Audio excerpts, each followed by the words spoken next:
Hello everyone, आज है 29 अगस्त और आज इस वीडियो में हम बात करने जा रहे हैं आलोक इंडस्ट्रीज के बारे में। देखिए, 33 रुपए का ये शेयर है और पिछले कुछ दिनों से इसमें काफी ज्यादा दबाव हमें देखने को मिल रहा है।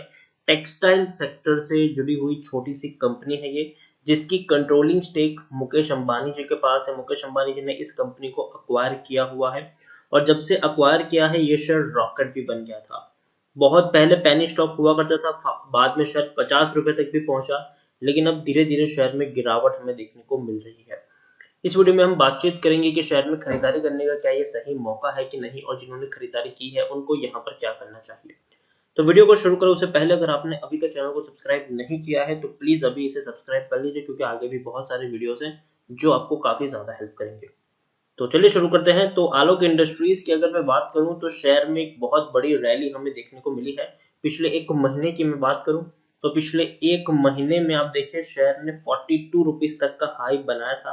कंटिन्यूअस शेयर ऊपर ही ऊपर दौड़ा, 42 रुपीज तक का हाई बनाया, उसके बाद प्रेशर में आया, तेजी आई, गिरावट आई, तेजी आई, गिरावट आई, तेजी आई, अब फिर से यहाँ पर गिरावट आई है। पिछले 3 महीने की बात करें तो पिछले 3 महीने में इस शेयर ने काफी ज्यादा अप्स एंड डाउन देखी है।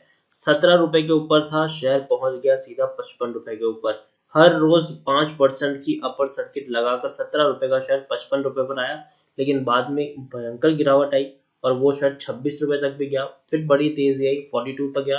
अब धीरे धीरे अगर हम देखें तो शेयर एक प्राइस रेंज में सेट होता हुआ देखने को मिल रहा है। पिछले 6 महीने की बात करें तो देखिए 6 महीने में यहाँ से आप देख सकते हैं कि शेयर में एक बड़ी तेजी की शुरुआत हुई।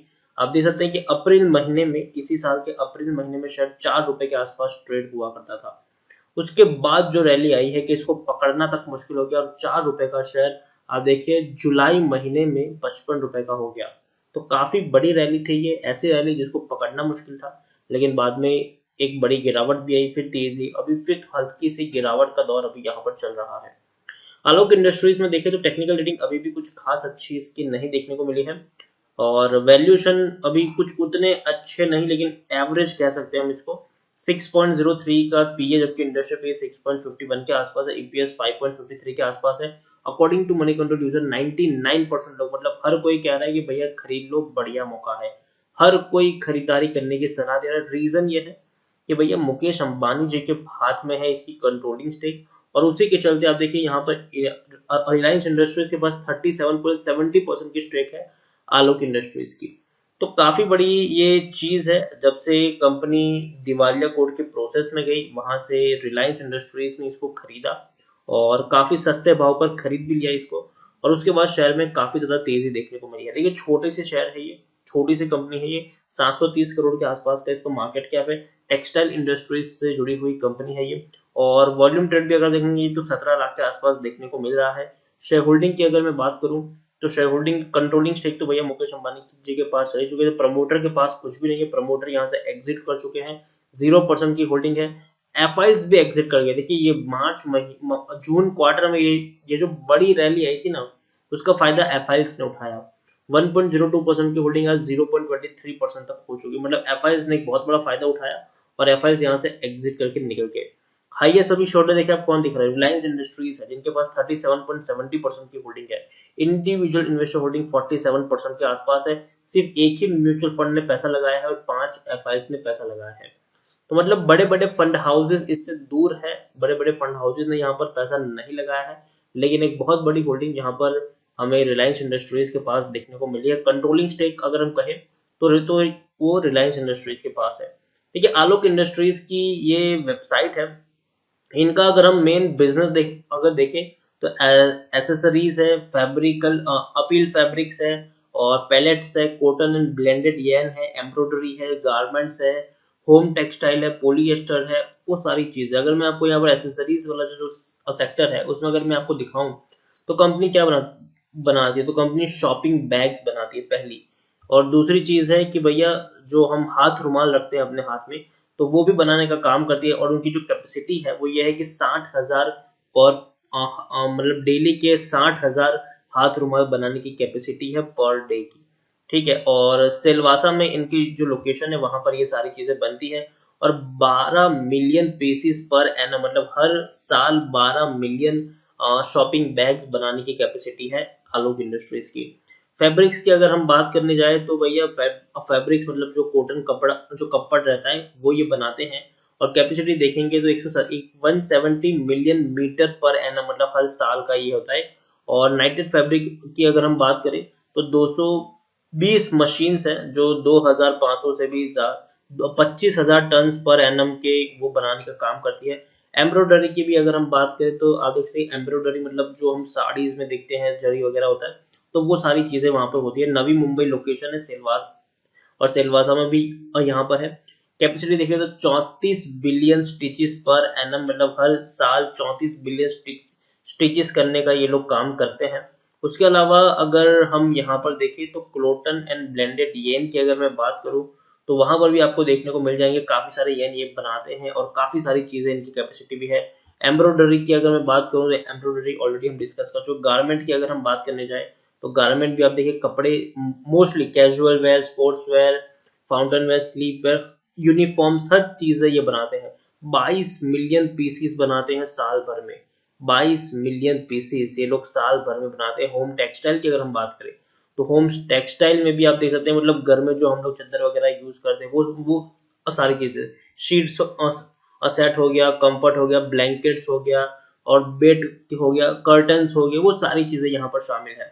तो ये सारी चीजें बनाने का काम भी ये कंपनी करती है। तो कंपनी का जो बिजनेस अगर हम देखें तो काफी अच्छा है लेकिन पिछले काफी वक्त से मंदा भी है।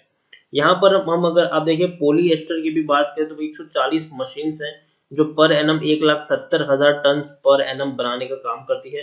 तो काफी बड़ी इनकी फैक्ट्री मशीन हम कह सकते हैं। और हाल फिलहाल में जब ये कोरोना पेंडेमिक आया था तो भैया पीपी किट काफी ज्यादा बनाई थी इन्होंने और उससे भी एक बड़ा मुनाफा इस कंपनी ने कमाया हुआ है।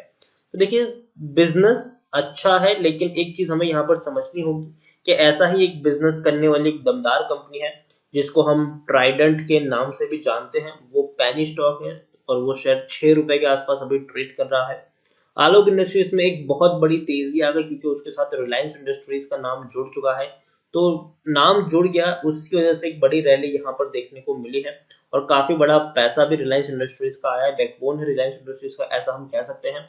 तो शॉर्ट टर्म के लिए जरूर यहाँ पर आपको थोड़ी अप्स एंड डाउन देखने को मिलेगी लेकिन लॉन्ग टर्म में थोड़ा शायद परफॉर्म कर सकता है ऐसा मेरा मानना है। लेकिन बिजनेस अगर हम देखें तो अभी भी एक स्टेबल बिजनेस हम नहीं कह सकते कि स्टेबल बिजनेस के ऊपर ये लोग काम कर रहे हैं। अब मुझे लगता है कि आलोक इंडस्ट्रीज धीरे धीरे अपना बिजनेस पूरा मॉडल है वो चेंज कर सकती है।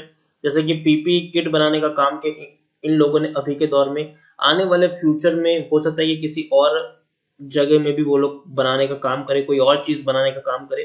तो वो सारी चीजें आई थिंक आलोक इंडस्ट्रीज आने वाले दिनों में कर सकती है। यहाँ पर अगर हम देखें तो शेयर होल्डिंग की बारे में ऑलरेडी हम बातचीत कर चुके हैं। मार्च क्वार्टर में 1,790 करोड़ का इनको मुनाफा हुआ था जबकि इससे पहले कंपनी नुकसानी में चल रही थी। और आलोक इंडस्ट्रीज की मैं बात करने जाऊं तो जरूर शेयर में अगर हम पिछले एक महीने का अगर मैं आपको चार्ट पैटर्न दिखाऊं तो थोड़ा प्रेशर में देखने को मिला है। एक दो तेजी आती है बाद में उससे ज्यादा बड़ी गिरावट आती है, फिर तेजी आई फिर गिरावट आई। तो मुझे लगता है कि अभी भी शायद 30 रुपए के आसपास जा सकता है और अगर आप चाहे तो 30 रुपए के आसपास अगर आप चाहे तो खरीदारी करने का मन बना सकते हैं। लेकिन अगेन मैं आपको यहाँ पर एक बात कहना चाहूंगा कि इनका जो बिजनेस मॉडल है वो अभी भी उतना अप्रोप्रिएट और उतना अच्छा नहीं है। इस शेयर में तेजी आने की वजह यही होगी कि रिलायंस का नाम जुड़ा है और आने वाले दिनों में शायद रिलायंस इंडस्ट्रीज इस कंपनी से कोई और नए बिजनेसेस करवा सकती है। तो उस अजम्पशन के चलते शायद थोड़ी बहुत आपको रैली देखने को मिले लेकिन अभी शॉर्ट टर्म में डाउन ट्रेड है। 42 रुपीज से गिरकर शायद नीचे 33 तक आया है तो शायद 30 रुपए तक भी जाएगा क्योंकि डाउन ट्रेड अभी भी यहाँ पर जारी है। तो मैं यही कहूंगा कि 30 रुपए के आसपास अगर आप चाहे तो खरीदारी करें लेकिन एक बहुत बड़ा निवेश करने की सलाह मेरी तरफ से बिल्कुल भी नहीं होगी क्योंकि देखिए अभी भी एक रिस्की शेयर ये माना जाता है। तो एक बड़ा निवेश नहीं करना चाहिए ऐसे किसी भी शेयर में, और बड़ा निवेश नहीं करना चाहिए, छोटा निवेश करना चाहिए और ये सोच के खरीदारी करनी चाहिए कि अगर थोड़ा बहुत और नीचे गिर जाए तो आपके पास पैसा होना चाहिए थोड़ी और क्वांटिटीज खरीदने के लिए। तो मैं यही कहूंगा आपको कि ज्यादा बड़ी क्वांटिटीज खरीदने की गलती मत करिएगा। यहाँ पर छोटी क्वांटिटी अगर आप चाहे तो खरीद सकते हैं। 30 रुपए से नीचे का शेयर जाता है तो छोटी क्वांटिटी आप यहाँ पर खरीद सकते हैं लेकिन अभी भी एक बहुत बड़ी क्वांटिटी खरीदने की सलाह मैं नहीं दूंगा। डेफिनेटली शेयर में दम है लेकिन और दम की वजह यही है कि रिलायंस इंडस्ट्रीज के पास है और आने वाले दिनों में हो सकता है कि मुकेश अंबानी जी इस कंपनी को अच्छे से रिफॉर्म कर पाए। तो उसी के चलते थोड़ी बहुत तेजी देखने को मिलेगी, लेकिन उसमें कितना वक्त लगेगा ये कहना मुश्किल है। तो मैं आपको यही कहूंगा कि एक बड़ा निवेश करने की सलाह नहीं है, लेकिन 30 रुपए से नीचे अगर शेयर जाता है तो आप एक छोटा सा निवेश, अगर मैं कह रहा हूँ छोटा सा निवेश, वो भी ये चीज ध्यान में रख के कि आपको एवरेजिंग करने की जरूरत पड़ेगी। तो इसी का वीडियो को एंड करूंगा। अगर आपको वीडियो पसंद आया हो तो प्लीज इसे लाइक कर शेयर करें। अगर चैनल पहली बार आए तो प्लीज सब्सक्राइब करें, और आलोक इंडस्ट्रीज के बारे में क्या सोचते हैं वो भी आप मुझे कमेंट में लिखकर बता सकते हैं। Thank you.